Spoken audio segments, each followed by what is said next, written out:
Road safety અને traffic નિયમોની જાગૃતિ માટે તાપી પોલીસ દ્વારા એક મહત્વપૂર્ણ પહેલ હાથ ધરવામાં આવી છે. તાપી જિલ્લામાં વધતા માર્ગ અકસ્માતને અટકાવવા અને ટુ વ્હીલર ચાલકો માટે હેલ્મેટ પહેરવાની આદત વિકસે તે માટે હેલ્મેટ વિતરણનો કાર્યક્રમ યોજવામાં આવ્યો હતો.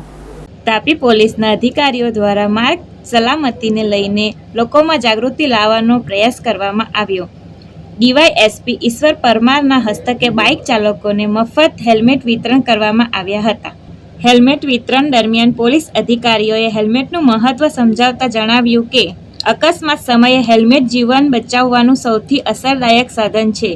આ પ્રસંગે કુકરમુંડા પોલીસ સ્ટેશનના ઇન્સ્પેક્ટર વી.કે. પટેલ દ્વારા વાહન ચાલકોને ટ્રાફિક નિયમો અંગે વિગતવાર માર્ગદર્શન આપવામાં આવ્યું.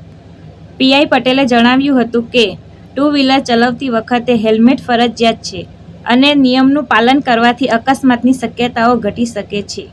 આજરોજ કુકરમુંડા પોલીસ સ્ટેશન વિસ્તારના આ ફુલવાડી 4 રસ્તા ખાતે કુકરમુંડા પોલીસ તરફથી જે ટુ વ્હીલર પર જે હેલ્મેટ પહેર્યા વગર જે વાહન ચાલકો આવે છે તેઓને મફતમાં હેલ્મેટ વિતરણનો એક કાર્યક્રમ રાખવામાં આવ્યો હતો અને ટ્રાફિકના નિયમોની તેમને સમજાવટ કરવામાં આવી હતી. આમ કુકરમુંડા પોલીસ અને નિઝર ડિવિઝન તરફથી વધુને વધુ ટ્રાફિકના નિયમો લોકો પાળતા થાય અને હેલ્મેટ પહેરતા થાય તે માટે વિવિધ પ્રયત્નો કરવામાં આવી રહ્યા છે. નીતિન વસાવે, દ્રષ્ટિકોણ ન્યૂઝ, કુકરમુંડા, તાપી.